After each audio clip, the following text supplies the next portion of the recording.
Happy morning बच्चों।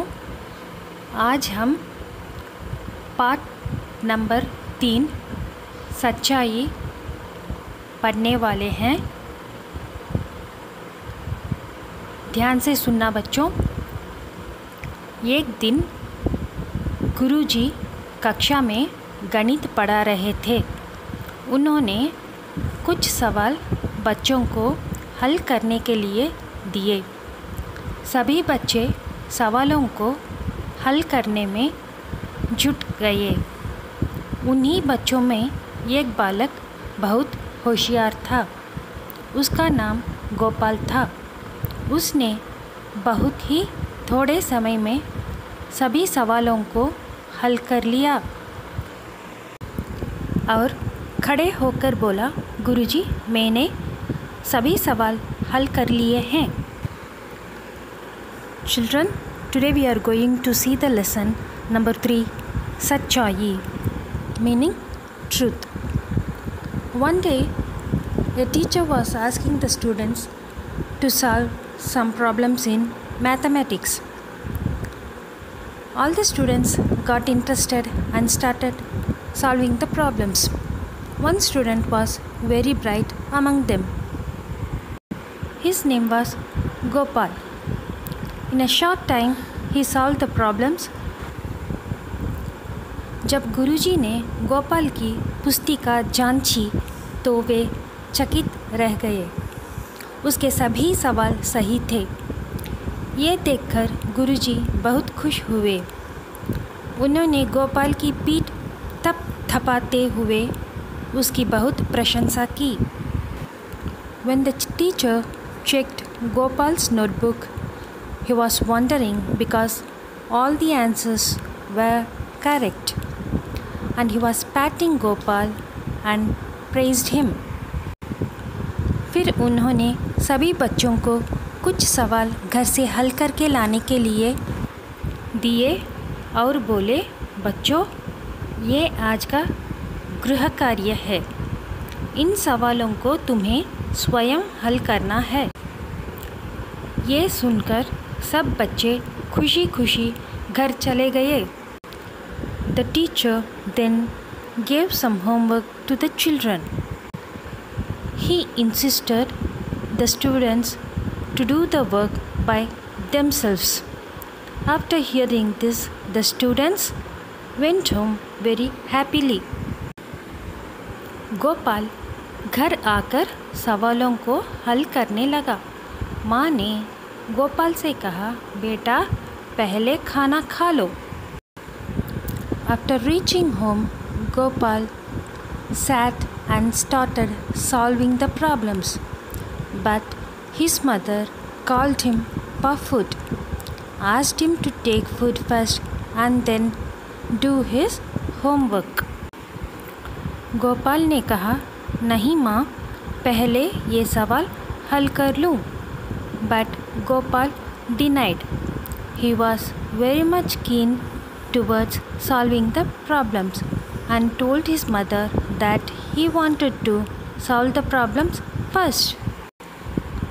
माँ ने फिर गोपाल को प्यार से समझाते हुए कहा, बेटा, पहले खाना खा लो, सवाल बाद में हल कर लेना।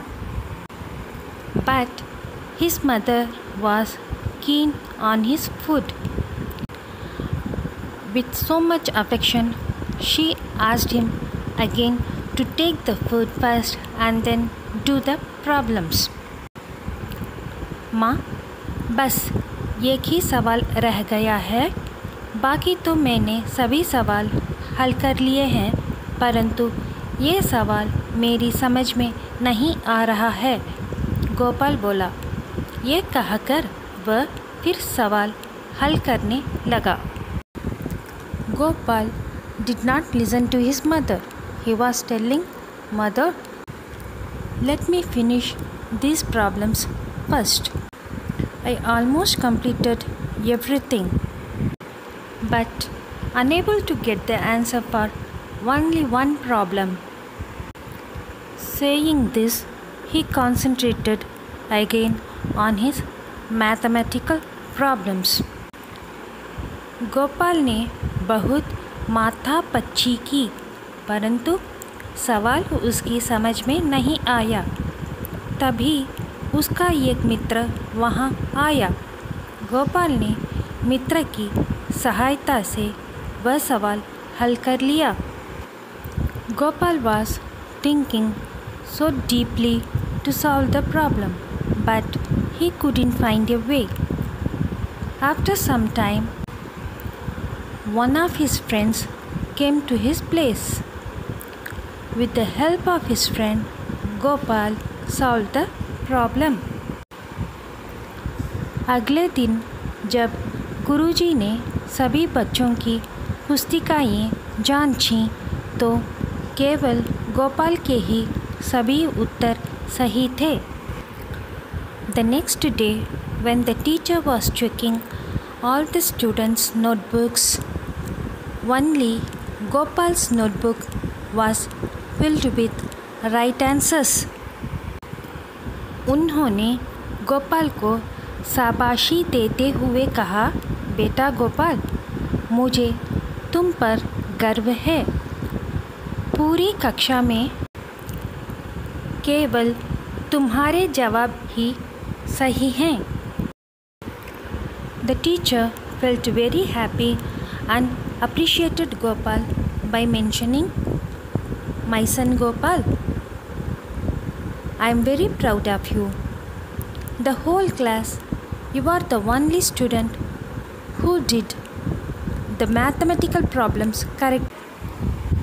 फिर उन्होंने जेब में से एक कलम निकाली और गोपाल को देते हुए कहा, बेटा, मैं तुमसे बहुत प्रसन्न हूँ और ये कलम तुम्हें पुरस्कार स्वरूप देता हूँ।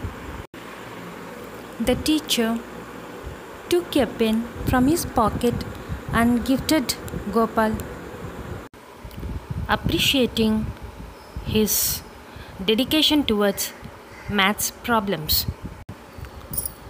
गोपाल गुरुजी की बात सुनकर रोने लगा। गोपाल को रोता देखकर गुरुजी हैरान रह गए।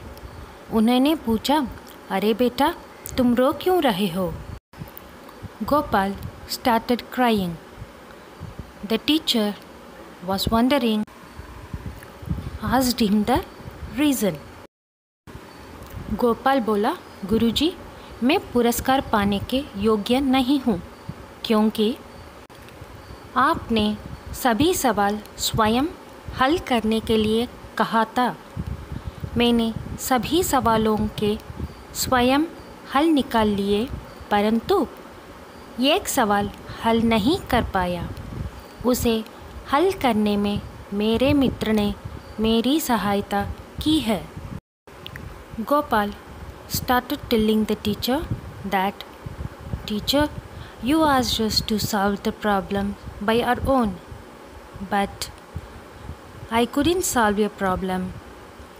I seek the help from my friend and we solved the problem." गुरुजी गोपाल की बात सुनकर बहुत खुश हुए। एक छोटा सा बालक सबके सामने सच बोल रहा है और अपनी भूल स्वीकार कर रहा है। वे बोले, बेटा, ये कलम तो तुम्हें पुरस्कार स्वरूप लेनी ही होगी। Hearing his words, Gopal's teacher felt very happy. A kid accepting his mistakes and telling the truth in front of everyone, such a great thing. And he told, "My son Gopal, you have to accept this gift. I thought of gifting you for solving the problems, but now I want to give this pen for your honesty and speaking the truth."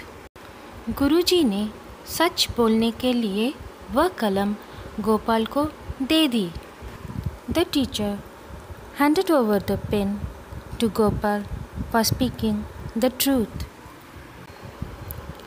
बच्चों, जानते हो ये बालक कौन था? इस बालक का पूरा नाम था गोपाल कृष्ण गोखले। ये बालक बड़ा होकर हमारे देश का महान नेता बना। Children, you have already guessed the great national leader and role model for so many other leaders. And the great leader's name was Gopal Krishna Gokhale. Mahatma Gandhi Gopal Krishna Gokhale को अपना गुरु मानते थे। Father of our nation, Mahatma Gandhi considered Gopal Krishna Gokhale as his mentor, the Guru. So children, what we learn from this lesson? Yes, improve your knowledge. Always speak the truth and accept your mistakes. You can reach heights. Now, we'll move to the book back exercises. The first one is Naye Shabd, new words. Meanings of the words. चकित, हैरान, गृह कार्य, घर के लिए दिया गया कार्य, सहायता, मदद, प्रशंसा, तारीफ, स्वयं, अपने आप, पुरस्कार, इनाम, माथापच्ची करना, देर तक सोचना समझना. Next comes Shrutlekh, dictation words. Which is your favorite? The first one, सवाल. Next, जुट, होशियार, पुस्तिका, जांची, चकित, थपथपाते, प्रशंसा, गृह कार्य, योग्य, सच्चाई, पुरस्कार स्वरूप. बच्चों, हमने इन सभी शब्दों का अंग्रेज़ी मीनिंग्स देख चुके हैं. अब आपको इनका प्रैक्टिस करना पड़ेगा. क्लास वर्क नोट में लिखना शुरू कर दीजिए और इन सब का होमवर्क करना भी जारी कीजिए. नेक्स्ट क्लास में प्रश्नोत्तर, सही या गलत, अरेंज द सेंटेंसेस और बाकी एक्सरसाइज का प्रैक्टिस करेंगे. ग्रामर का एक छोटी सी एक्सरसाइज भी है, वह भी देखेंगे. तो चलो बच्चों, अगले क्लास में मिलते हैं. Take care, have a good day. Thank you.